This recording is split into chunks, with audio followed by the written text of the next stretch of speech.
rarely talk about the power generation side of geothermal. We always tackle drilling, we always tackle subsurface and other related topics like financing and policies. But realizing that we now have to focus on the power plant side, we invited Roberto Evangelista from Exergy to talk to us about commissioning power plants. Roberto has a master's degree in energy engineering from the Politecnico di Milano. He has been with Exergy for over a year now as commissioning engineer, where he is responsible for the commissioning, maintenance, and operational management of power plants. So I'd like to welcome Roberto. Roberto, the floor is yours. Thank you, Carlo. Before you start, I'd like to tell the audience again that you can send in your questions. There should be a questions tab somewhere in your interface. And just type in your questions at any point and we'll get to them after the presentation. Sorry, Roberto. Take over again. No problem. Thank you, Carlo. Thank you for the opportunity you gave me today. So, good afternoon to everyone. I'm Roberto Evangelista, commissioning engineer of Exergy International since February 2024.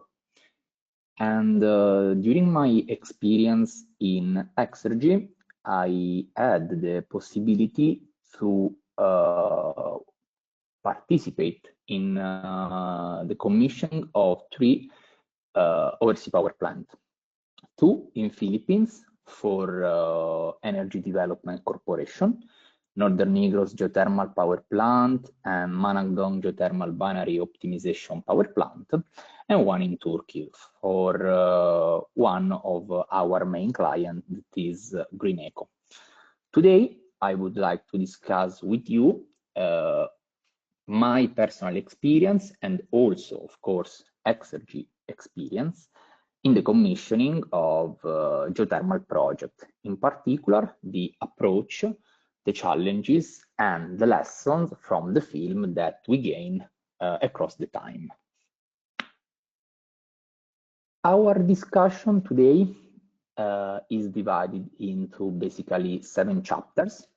At the beginning, only a brief introduction of Exergy, but I guess that most of you already heard something regarding my company. And then I would like to focus more on the role of the commissioning, its structure, and basically the coordination. It is one of the key points to ensure the, let me say, correct operation of the power plant and to avoid delay in the final handover to the final client. Okay, so as you know, Exergy is a global leading provider of clean energy technologies, in particular by exploiting organic ranking cycle, also called ORC. Which is the difference between an organic ranking cycle and a more common and widespread steam ranking cycle? Basically, the working fluid. Indeed, in an organic ranking cycle, the working fluid is an organic fluid, such as hydrocarbon or refrigerant, instead of the classic water that we have in steam ranking cycle. During the year, Exergy developed and improved its patented radial outflow turbine, which is useful and very reliable to the overseas application thanks to its design. Exergy is a very young company since it has been set up in 2009. And in around a time span of 15 years, reach already a portfolio of power install higher than 500 megawatt. And in the last year, Exergy is starting also to develop additional product to increase its position on the industrial market, in particular by exploiting the potential of the heat pump. Now, after this brief introduction, let's dive into the earth of our discussion of today, starting from the role of the commissioning within the execution of a project. In particular, what is the commissioning and which is its role? Basically, the commissioning is the connection, the link between the completion of the erection and construction activity and the start of the reliable operation of the power plant. So the commissioning and also after sales or service teams follow the project from the final part of the construction to the initial operation and also during the warranty period. During this period, there are a lot of parties involved in the process: vendor, EPC contractor, also final client. And so the collaboration between all these involved parties is necessary to reach the goal of building and put in operation the power plant, avoiding any kind of delay. Basically, during the commissioning, all the equipment must be tested in order to avoid any potential issue for the safety of the equipment itself, but most important for the health of the people and for the environment. And during the commissioning, all the tests that are necessary to meet the performance guarantees and the correct operation of the plant must be conducted together also with the final client in order also to teach and to give them the expertise necessary to correct operate the plant during the year.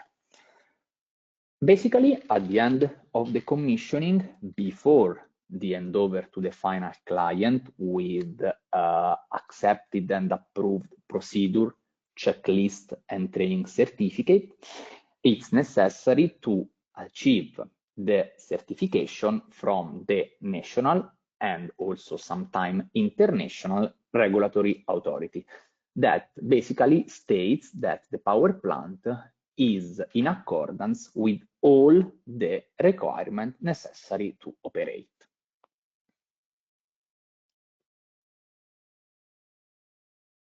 Commissioning activity are very different from each other because during this phase there are electrical tests, mechanical tests, automation tests, and so on. And so it is necessary to organize them in different phases. Also to clearly and precisely define the responsibility of the different parties involved in the process. So in this slide, you can see, let me say, the path of the commissioning structure. So starting from the pre-commissioning, in which basically there is a strong overlap between the construction phase and the commissioning phase, we go through cold, hot, and auxiliary tests. Basically, these tests are necessary to check and verify the correct operation of all the equipment installed inside the power plant.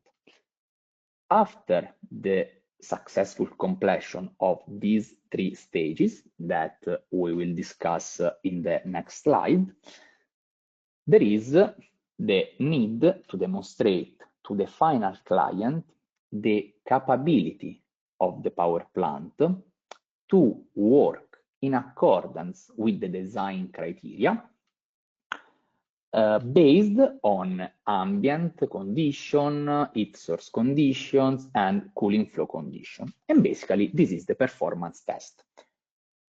After the performance test, there is the handover of the power plant to the final client which release to the vendor, so in our case Exergy, a provisional acceptance certificate.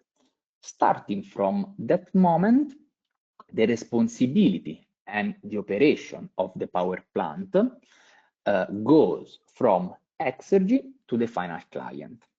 Of course, there is a warranty period of 2 years in which, in particular, the service team follow and support all the problems that may arise in this period.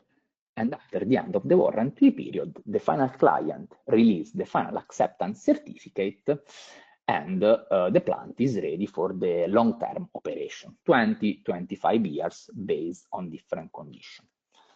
Today, I would like to focus more on the first phases, so from pre-commissioning to performance test, since the others are more related to the service department and also are related to some contractual agreement that may change project by project. Okay, so basically during the pre-commissioning there is, as I mentioned before, a strong overlap between the end of the construction activity and the beginning of the commissioning activity. So there is a strict collaboration between construction team and commissioning teams. Basically, the construction team is responsible of the verification of the mechanical and electrical completion of the power plant, also by updating the engineering document, providing to the final client the as-built documentation. While the first, let me say, pre-commissioning activity are basically the verification of the instrumentation, the checking of the input-output signal from the main PLC to the other subsystem that are present in the power plant. For example, I don't know, electrical protection, inverter, PLC for air compressed air, and so on. And also the setting of all the equipment that are necessary to govern different rotating machine. For example, usually the feed pump of our plant are driven by an inverter, variable frequency driven, and so we need to set, in accordance with design criteria, all the parameters of the inverter. At the end, basically, of the pre-commissioning phase, is it possible to start the commissioning itself? And this shift is achieved when the final client accepts and approves all the construction documents. After this phase, there is the phase of the cold test. Why cold? Because basically the working fluid is not yet loaded inside the plant. Why? Because basically we need to ensure that the plant, from a mechanical point of view, is ready to get the fluid.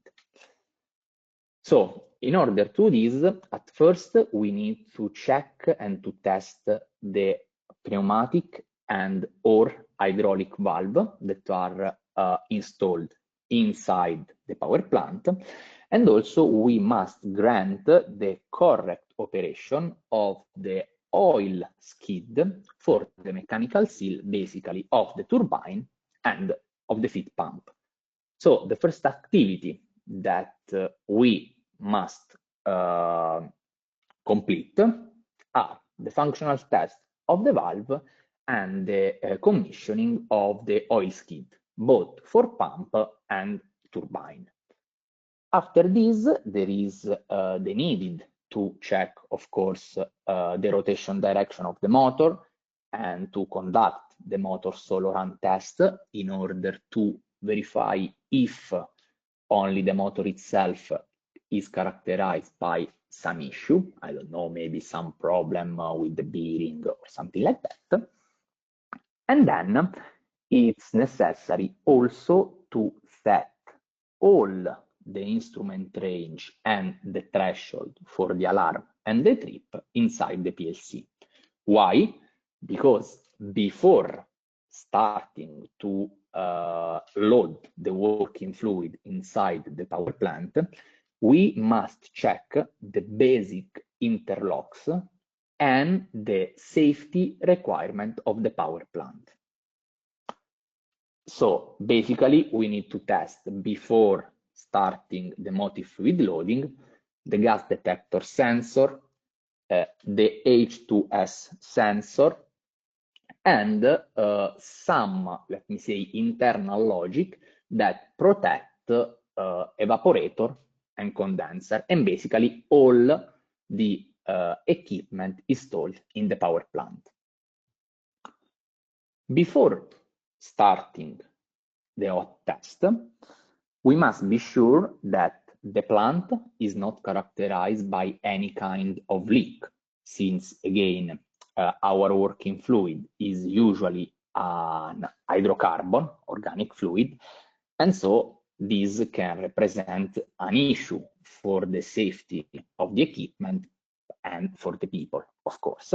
And in order to do this, it is possible to use both compressed air, dry, of course, or nitrogen. And then after the successful completion of the leak test, it's necessary to remove all the moisture inside the power plant, since it is a potential cause of corrosion and also, let me say, affect in a negative way the performance of the plant. And so we have to do the vacuum test, in which usually we reach an absolute pressure of around 0.01 bar, something like that. After the completion of the vacuum test, there is the possibility to charge the working fluid inside the ORC, and it's possible to start the hot commissioning phase. So after the loading of the working fluid, we must check the correct operation of the feed pump, that I know that, of course, you know, are the equipment necessary to increase the pressure of the working fluid till the nominal one, the design one of the power plant. Once the feed pump test is successfully completed, it's possible to start to admit inside the power plant the heat source. And here we can divide the test that must be performed in two different classes: heat removal test and turbo generator test. Which is the difference between these tests? It's very simple. Basically, in the heat removal test, the working fluid in vapor phase is discharged from the high pressure side of the cycle, so evaporator or superheater, directly to the low pressure side, so recuperator or condenser, based on the design, bypassing the turbine. While in the turbo generator test phase, the vapor that is produced inside the evaporator is diverted into the turbine.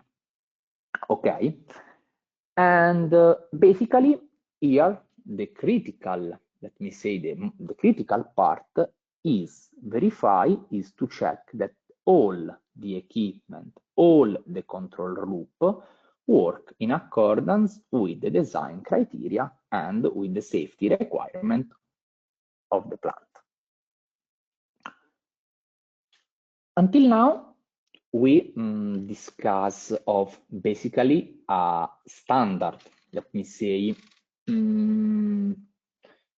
power plant that usually Exergy design, okay, focusing mainly only on the oversea, but of course based on the client requirement, based on I don't know, design criteria, some additional subsystem could be present in order to grant plant reliability and safety.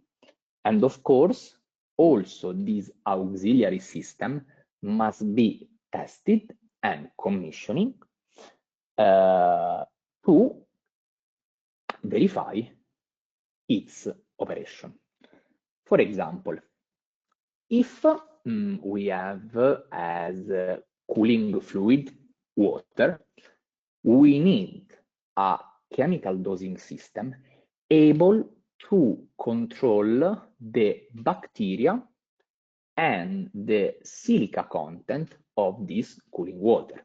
Why? Because bacteria, of course, are dangerous for the health of the operator, of course. While silica is a potential, let me say, issue if we consider the corrosion of example for the heat exchanger. Okay, so basically, if we have as cooling medium water, we must treat the cooling water in order to grant, in order to respect the properties necessary to avoid any potential issue for equipment or for operator. And so we need a chemical dosing system. The same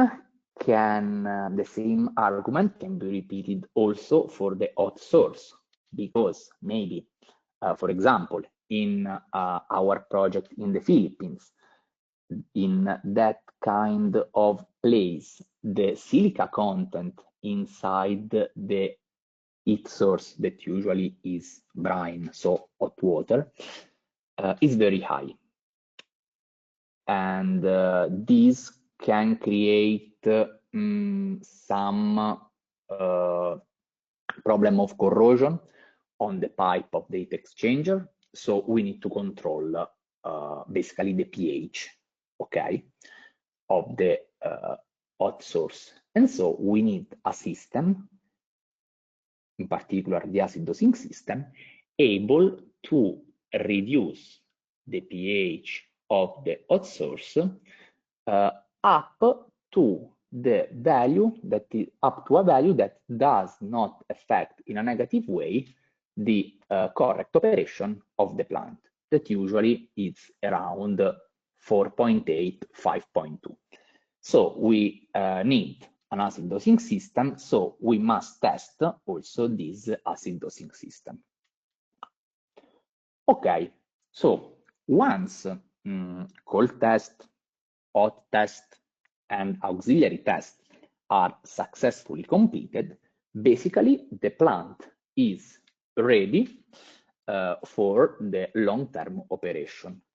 Before this step, we must perform a performance test. We must conduct a performance test to demonstrate to the final client and also to the regulatory agency of the country that the plant is able to reach the desired level of power based on the design criteria.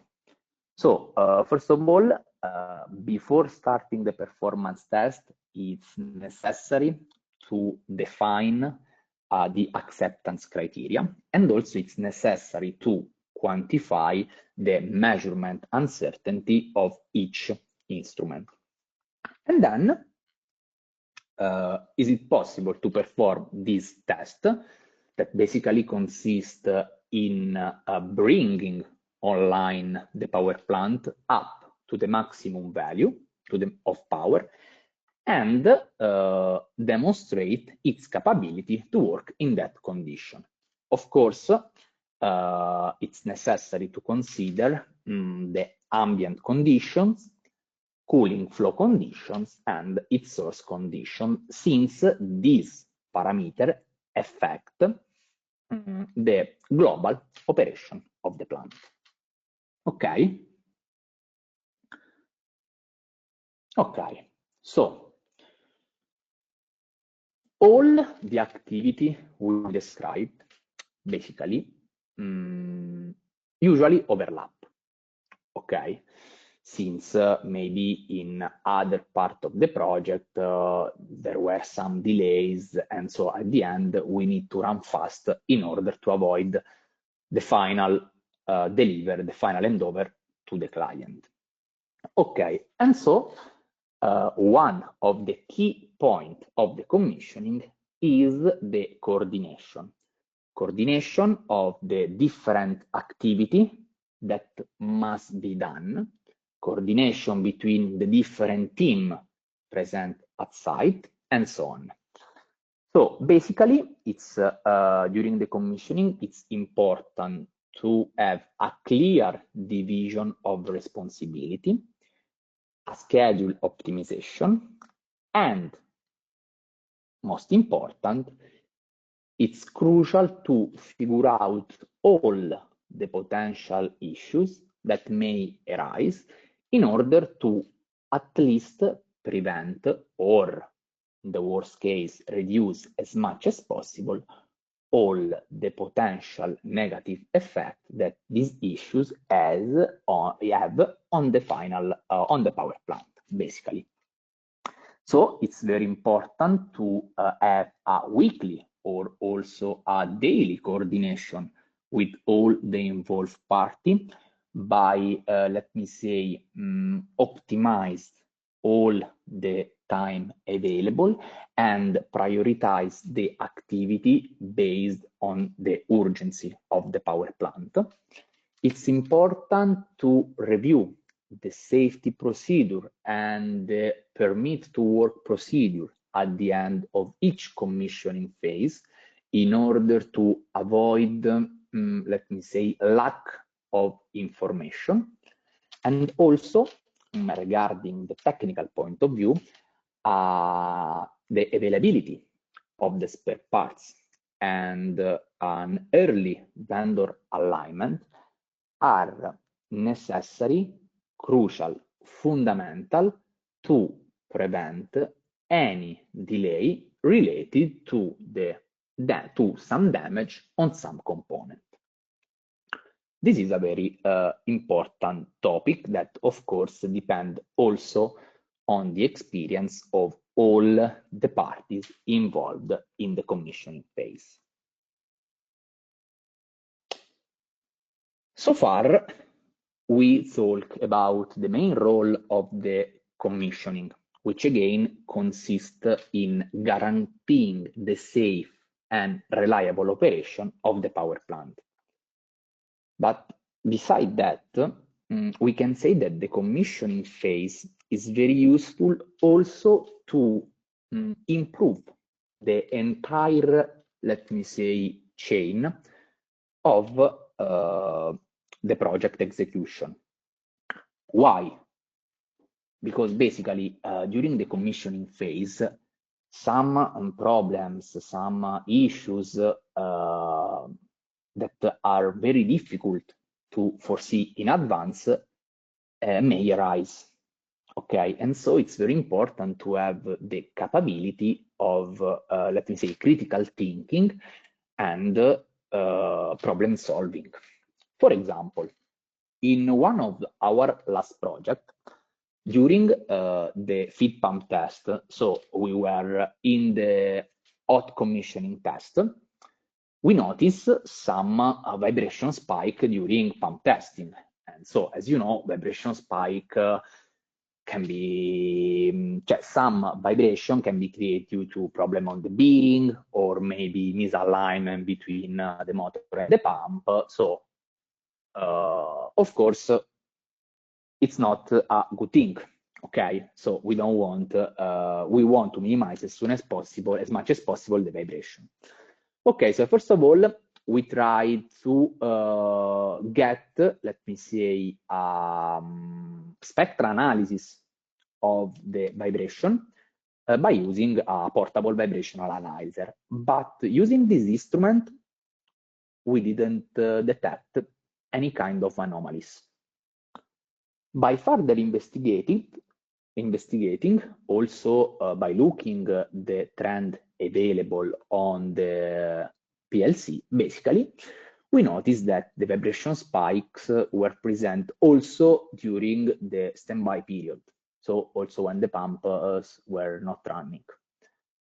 And so, okay, we say, okay, let's try to check the instrument itself, because maybe the installation is not properly fixed, because maybe the instrument is a little bit loose, because maybe the shield of the instrument is not working.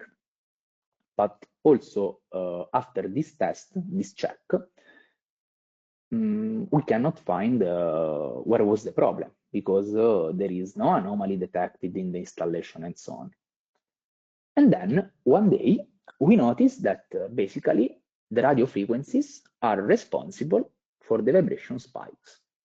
It was not expected, of course, but this problem happens. And so what can we do in order to solve this issue? For the short-term operation, what can we do in order to avoid any kind of delay and so on, to don't stop the activity?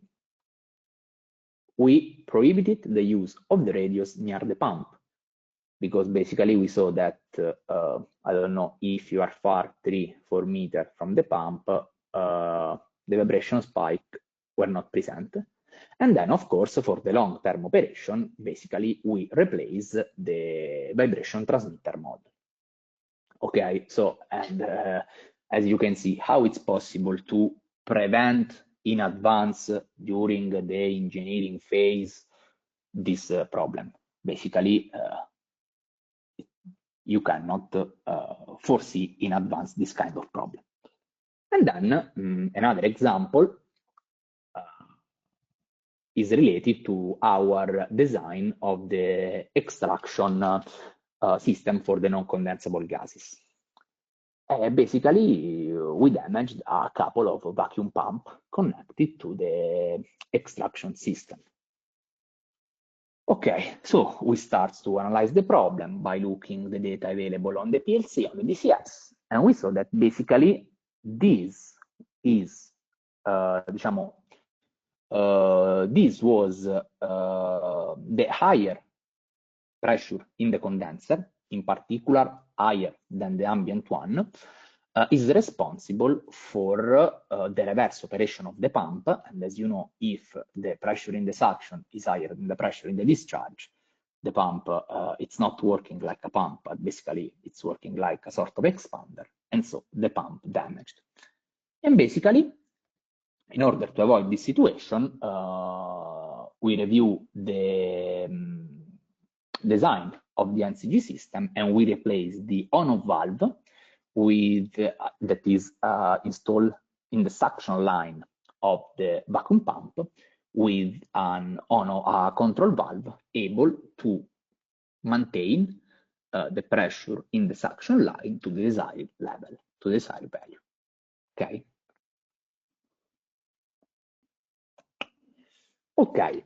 So before concluding this discussion, this presentation, I would like to discuss a little bit how the figure of the commissioning engineer will evolve, of course, from our point of view.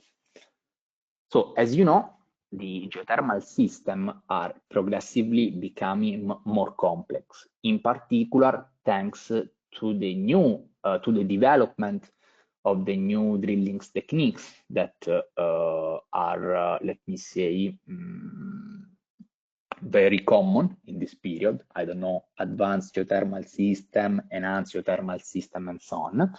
And so in the future, for the figure of the commissioning engineer that should coordinate all the activity, it's very important also, it will be very important also to have a comprehension of the geothermal phenomenon. And in addition, in the last couple of years, everybody, I guess, is aware of the evolution of the AI.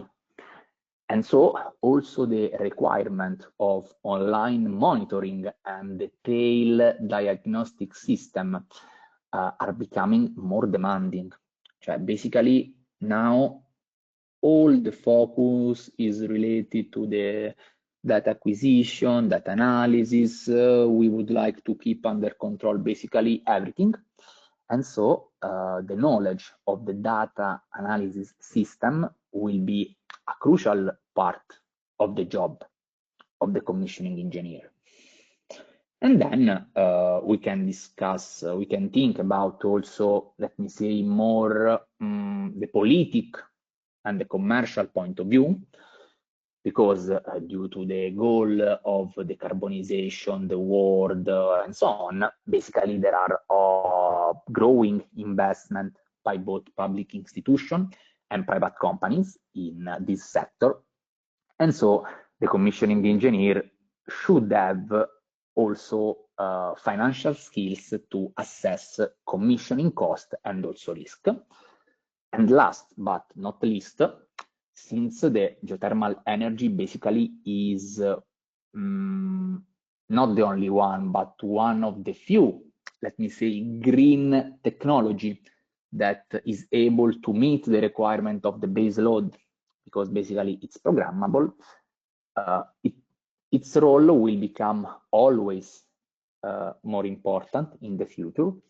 And so it's necessary also to have the capability to develop standard procedure for the commissioning, of course, and protocols applicable across the different projects in order to give the right truth for the commissioning of this kind of power plant.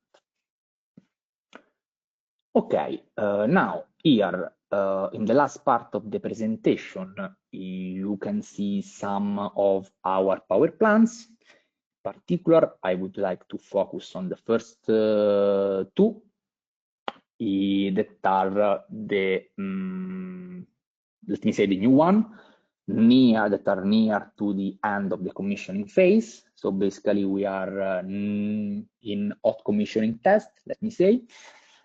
So this one is the Managdong Geothermal Binary Optimization Power Plant that we built for EDC in the Philippines. 2 ORC cycle, high pressure side on the left, low pressure side on the right, 2 turbine, 28 megawatt, and also the first geothermal power plant in United Kingdom, 3 megawatt, air-cooled condenser, 1 single turbine, air-cooled also generator, and that's it. Then in the last slide you can see others of our project. Okay, from my side, that's it.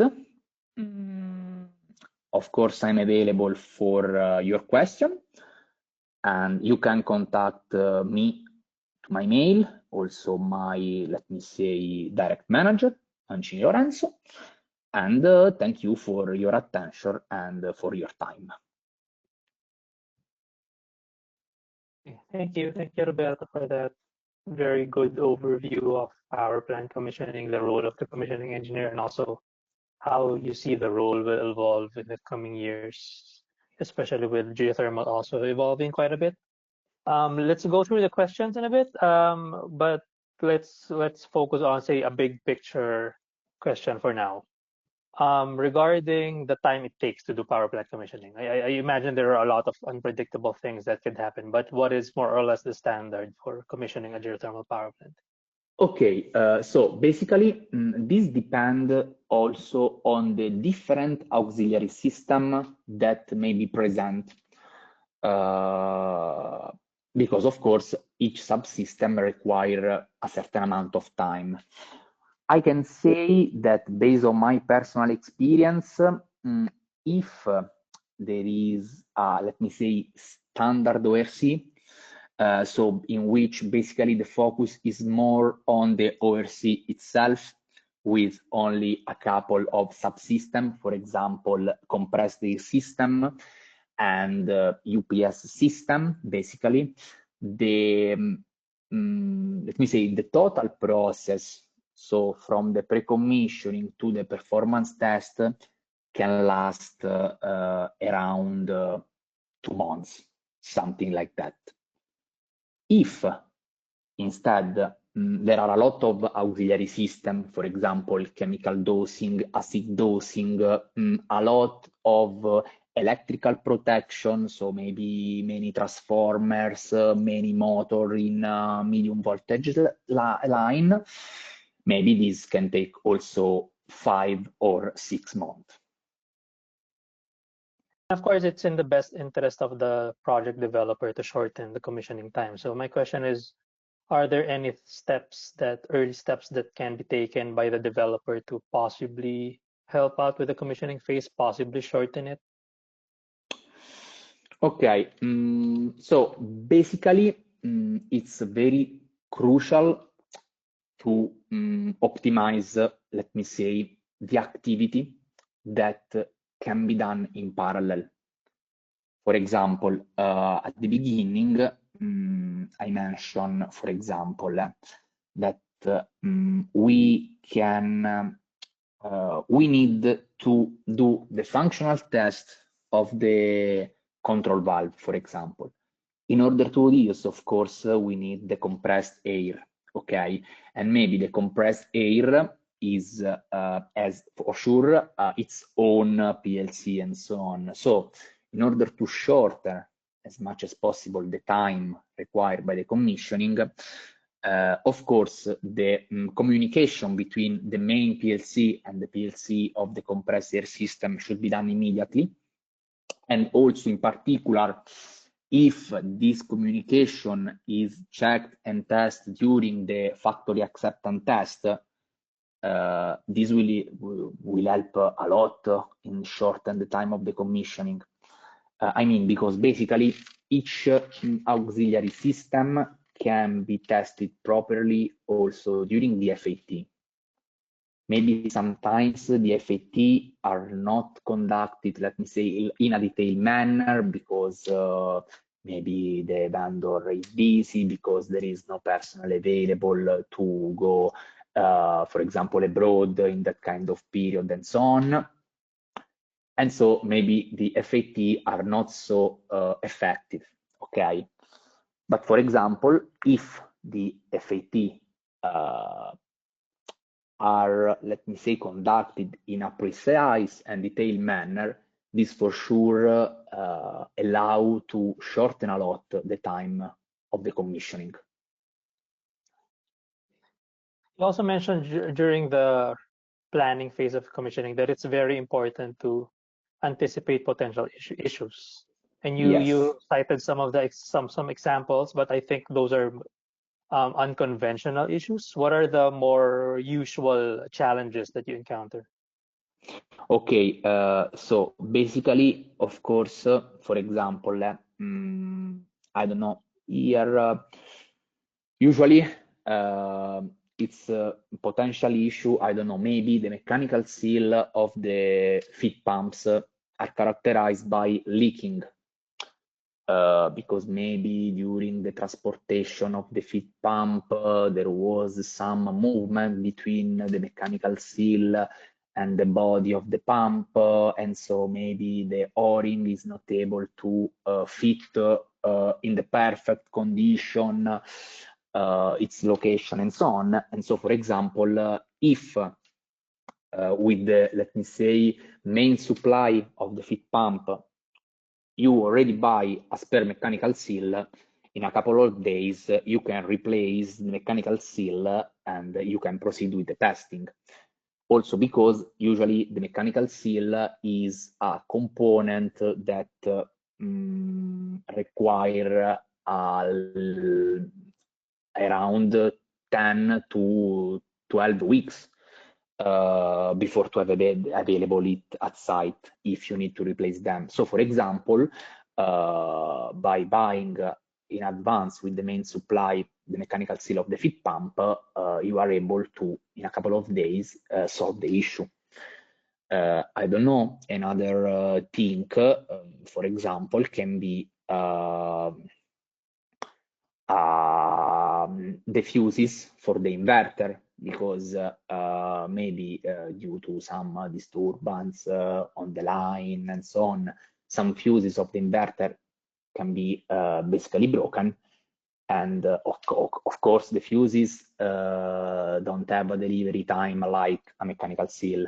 Basically, in 10 days, you can have additional fuses, but if you already have these fuses, you can immediately replace it and proceed with the testing and commissioning. So basically, these potential issues are more related on, of course, on the availability of the spare parts that basically are related to some necessary, some crucial equipment. Okay, so we must be ready in case we need to replace one mechanical seal in order to avoid basically 3 months of delivery time, for example. Do you also provide advice to the developers for, say, which spare parts should they get and should they have in inventory? Yes, yes. Also, usually we are responsible for, let me say, the commissioning spare parts, okay? And so based on, let me say, our personal experience, we know, for example, that we need one mechanical seal, fuses, and so on. And of course, during the engineering process, okay, during the engineering of the project, the different team of the engineering department ask to the vendor which spare part they recommend to avoid any kind of potential issues. And also, of course, we provide also support to the final client for the spare parts necessary during the lifetime of the power plant in order to or do preventive maintenance or shorten as much as possible the standby time due to availability of spare parts. Okay, I'd like to talk about after sales. So yes. How long is the typical warranty period for Exergy, and also do you provide maintenance services, say if there's a scheduled shutdown of the power plant? Okay, so the warranty period lasts 2 years. And of course, there are also, of course, we have some plants in which we have maintenance, usually twice per year, but our maintenance intervention lasts only 2-3 days if everything is going well.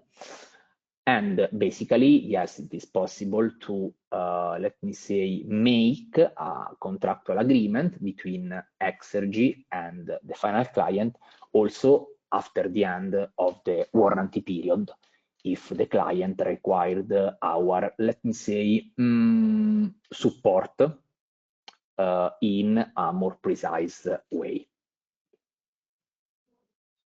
Okay, then. This question is a bit more on the market, but is there a particular specific product or market or service area that Exergy is like getting more ground into, like it's that is growing for Exergy?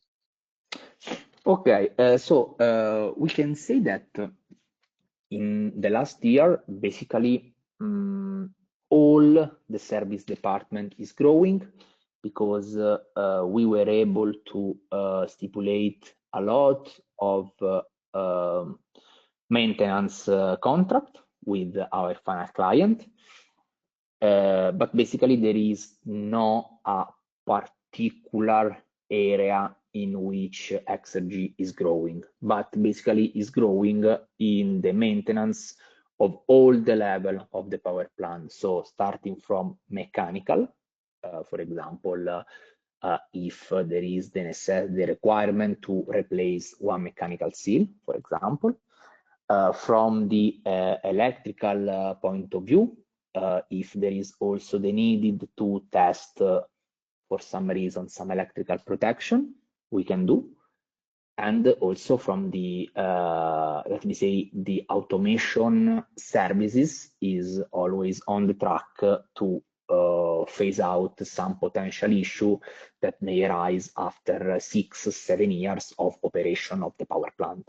But let me say there is no a particular sector in which we are growing. Okay, then here's something interesting. Is there a difference in the commissioning strategy or process between greenfield and brownfield areas? From our side, no. There is no different approach from our side. Okay, it might be more the project developer side, I would assume. Yes. Okay, then. From the commissioning side, no. Okay, this is a bit more specific, but say during performance tests that you do, if there are off design or off specifications parameters, I imagine there could be a huge range of these, but how do you treat them, or what is your strategy in addressing them normally? Okay, so basically, as I discussed before, the acceptance criteria of the performance test, of course, are designed inside the main contract between Exergy and the final client, of course. Of course, we need a lot of documents, we must give a lot of documents in terms of contractual agreement to our final client. This document include also the performance test procedure, the performance test evaluation, and also the correction curve.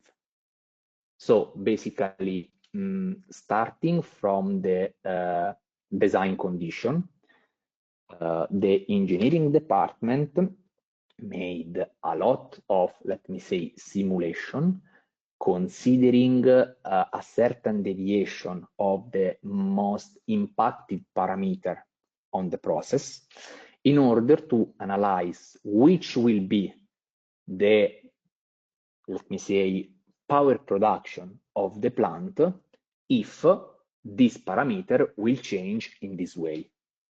So basically, we make a lot of simulation in order to include all, basically, not all, of course, this is not possible, but most of the possible deviation from the design condition.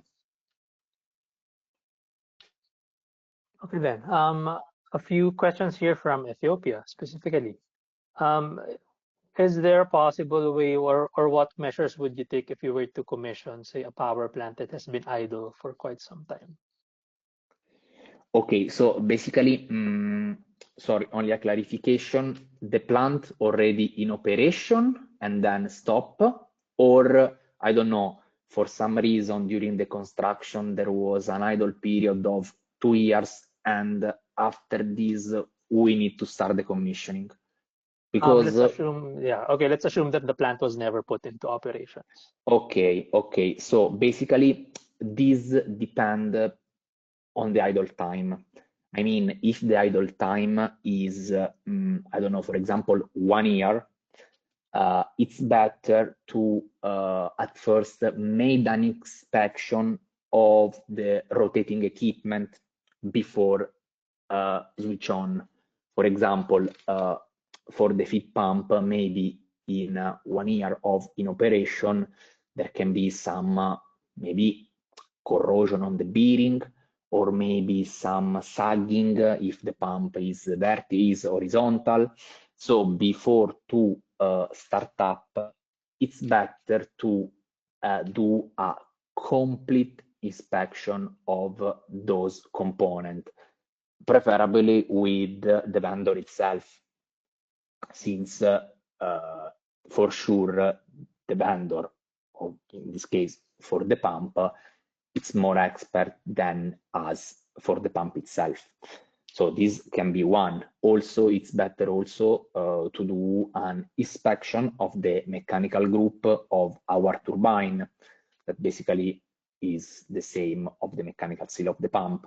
So basically, it's necessary to check that the rotating equipment are still in a good condition to run, because maybe if you don't do this check, you start the pump and for the first day everything seems fine, then for some reason after 2 days the mechanical seal is damaged, and so there is a potential issue for the oil pump itself. Yeah, so it's really nothing nothing different from any type of industrial equipment that has been left idle. You have corrosion, you have Yes, breakdown of liner. yes, basically the concept is the same. If for some reason the idle time is quite long, before to start up, you should follow the, let me say, classical rule. Let me say, nothing strange. Also for our power plant, it's the same. Okay, we have a minute left, and so maybe we'll wrap this up with just one more question. But you mentioned multiple times about the move to digitalization, more gathering of more data, monitoring, real-time data collection, I suppose, and more intensive monitoring of this data. So, can you tell us more about this trend? Like, how will a modern geothermal power plant look or operate, say, in 10, 20 years? Okay, so basically, from my point of view, of course, in the following years, in particular from the final client point of view, they would like to know basically each information of the power plant. So of course, for this, there are the data analysis, the data acquisition system, there is the SCADA, and so on. But in addition to this, maybe they will require an automatic exporting of some parameter, or the precise time of each command given by some operator, or the exact time of the some command and input-output exchange between the different PLC. So basically, the data acquisition and monitoring in the following year will become more important, because due to this trend of evolution of AI, all the parties involved wants to have basically the control of all the possible parameter, in order also to prevent some issue. Cioè, for example, if you see that, I don't know, some strange command is exiting, is going out from the PLC to some component, you can, let me say, in advance, check why and avoid that this problem, this issue create a problem more important in the future. Okay, then. I think that's all of the time we have, but maybe just one more question. What would you say could be even a very small improvement that you think can have an effect on improving efficiency of your power plants? Like if you had a wish list, if you had something that you could wish for. Okay, so in my opinion, basically the evolution of the material, in particular for the turbine, can increase its efficiency. And so by increasing the efficiency of the turbine, of course, increasing the overall efficiency of the power plant. And we are working on it since a couple of years, because our turbine already reached high performances. But in order to improve this, in order to improve the overall efficiency, this can be one factor. And another factor maybe can be related also to the, let me say, maintenance activity. Only a small example. In a lot of our power plant, the cooling medium is air. So we have air-cooled condenser. And by only, let me say, clean a couple of times, also once time per year, the bundle of the air-cooled condenser, it's possible to increase the thermal exchange between the working fluid and the air, so to cool down more the working fluid, to reduce the condenser pressure, and so to increase the power production of the plant. So this is not, let me say, improvement in terms of design, but it's an improvement in terms of maintenance of the plant. Okay, that's interesting, because the solution can range from something as complex as changing the turbine design and something as simple as improving the cleaning process. Yes, exactly. Okay then, and I guess on that note, that we have to wrap up the webinar. We're already over the time, but thank you, Roberto, for a very good presentation on commissioning of power plants, and thank you to everyone who attended. Thank you to everyone who asked questions, and we will see you again in 2 weeks for another episode of the webinar. Thank you, Roberto. Thank you for the possibility. Thank you. And goodbye, everyone. Have a happy weekend. Goodbye.